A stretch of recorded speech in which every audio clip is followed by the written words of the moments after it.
صرف حزبی اختلاف کے خلاف ایک مہرے کے طور پر استعمال ہو رہا ہے۔ خواجہ آصف صاحب کی گرفتاری، اس کو ہم نظر انداز نہیں کر سکیں گے۔ سیاستدانوں کو آئے روز نوٹسیں دینا، بلانا، اس پر بھی ہم آنے والے دنوں میں جب اسٹینڈنگ کمیٹی ہوگی تو کچھ سخت فیصلے کرنے کی طرف جائیں گے انشاءاللہ۔ مولانا یہ بتا دیجیے گا کہ آپ نے استعفوں کی بات کی ہے، استعفے آپ کے پاس آ گئے ہیں، آگے جمع کب کروائیں گے؟ میں عرض کر رہا ہوں کہ ہم نے 1 مہینے کا ٹائم دیا ہوا ہے۔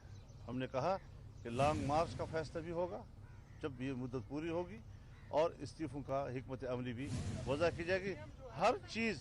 ہر چیز ہم باہمی مشورے کے ساتھ، کسی بیرونی دباؤ کی بنیاد پر نہیں، بڑی حکمت عملی کے ساتھ اپنے کارڈ کھیلنا چاہتے ہیں۔ مولانا صاحب، سینٹ کے حوالے سے اور ضمنی انتخابات کے حوالے سے میڈیا میں ہی ابھی جس میں آپ نے آخری بات کیا سناریاں ہو رہی ہیں، کوئی کہہ رہا ہے جا رہا ہے، کوئی نہیں جا رہا۔ میں بتانا چاہتا ہوں، اچھا کیا، بہت اچھا کیا۔ ضمنی الیکشن میں بحث ہوئی ہے، لیکن بالآخر فیصلہ یہ ہوا ہے کہ ضمنی الیکشن میں ہم نے حصہ لینا ہے۔ جہاں تک سینٹ کا تعلق ہے، اصولی طور پر ہم کسی ادارے کے الیکشن کے خلاف نہیں ہیں، لیکن ابھی اس میں وقت ہے، حالات کو مد نظر رکھا جائے گا، اور آگے جو ہمارے اجلاسات ہوں گے اس میں حتمی فیصلے کیے جائیں گے۔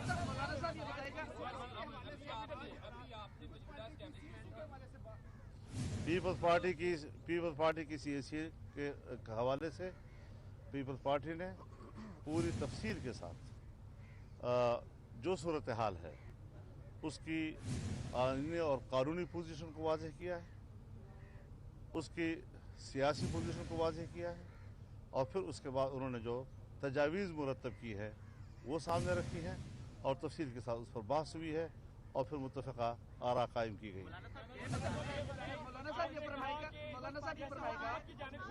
حکومت کی جانب سے گرفتاریاں ہو رہی ہے، ابھی خواجہ آصف کی گرفتاری ہوئی حکومت کی جانب سے، مریم نواز کی کل گفتگو تھی، بتایا کہ مجھے بھی ٹریس کیا گیا میری گاڑی کو، آپ کی قیادت PDM کی گرفتار ہوتی ہے تو پھر کون لیڈ کرے گا؟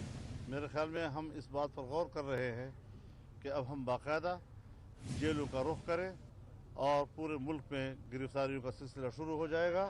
ہم اس پر پاسپائی اختیار نہیں کریں گے انشاءاللہ۔ اچھا مولانا صاحب یہ فرمائے گا کہ جب محمد علی درانی صاحب نے میاں شہباز شریف صاحب سے ملاقات کی تو پیپلز پارٹی کی جانب سے تحفظات آئے تھے کہ بیک ڈور جو مذاکرات ہیں یہ نہیں ہونے چاہیے، PDM خود مذاکرات کرے۔ آپ کل بحیثیت PDM سربراہ کے محمد علی درانی سے ملے تو کیا آپ نے سب کو اعتماد میں لیا تھا، اور دوسرا کیا آپ ڈائیلاگ کی طرف بھی جا رہے ہیں کہ کہیں پر بات چیت کا بھی عمل ہونا چاہیے؟ اس میں ایڈ کرتے ہیں نواز شریف صاحب کے حوالے سے کہا یہ جا رہا ہے کہ پیپلز پارٹی کی ذرائع کی طرف سے کہا گیا کہ نواز شریف صاحب واپس نہیں آئے تو پہلے وہ آئیں گے تو پھر لانگ مارچ ہوگا، وہ قیادت کریں گے۔ یہ ساری جو ہے باہر کی وہی قیاس آرائیاں ہیں جو آپ کے صفوں میں چل رہی ہیں، اور جس پر ہمیں دکھ ہوتا ہے کہ ایسا کیوں ہوتا ہے۔ خیر کوئی ایسی بات نہ ہوئی ہے، اور نہ کسی قسم کا کوئی باہر، اب ہم اس کے ذمہ دار نہیں ہیں۔ باقی رہی بات جی محمد علی درانی صاحب جو ہیں وہ بغیر پروگرام کے میرے پاس آئے، جہاں میں ٹھہرتا ہوں مسجد میں، آپ لوگ بھی آتے رہتے ہیں، اور میڈیا کے سامنے بات بھی ہوئی، اور انہوں نے اپنا جو نیشنل ڈائیلاگ کا فلسفہ تھا وہ بیان کیا، اور اس کے جواب میں نے کہا کہ یہ خارج از امکان ہے۔ بات ختم ہو گئی۔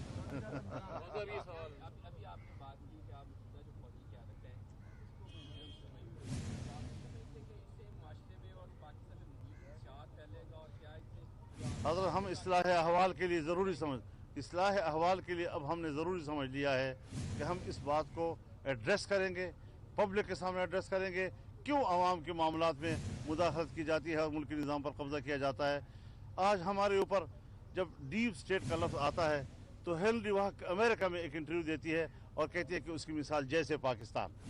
کیوں پاکستان کو دنیا میں بھی عزت کیا جا رہا ہے؟ یہ جمہوری ملک ہے، یہ آئینی ملک ہے، اور اس کو اسی انداز میں ہمیں چلانا چاہیے۔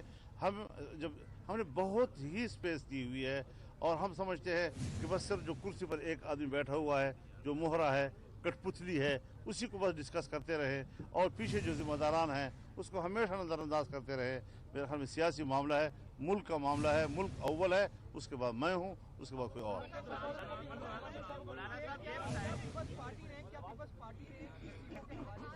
حمایت کا اعلان کیا ہے یا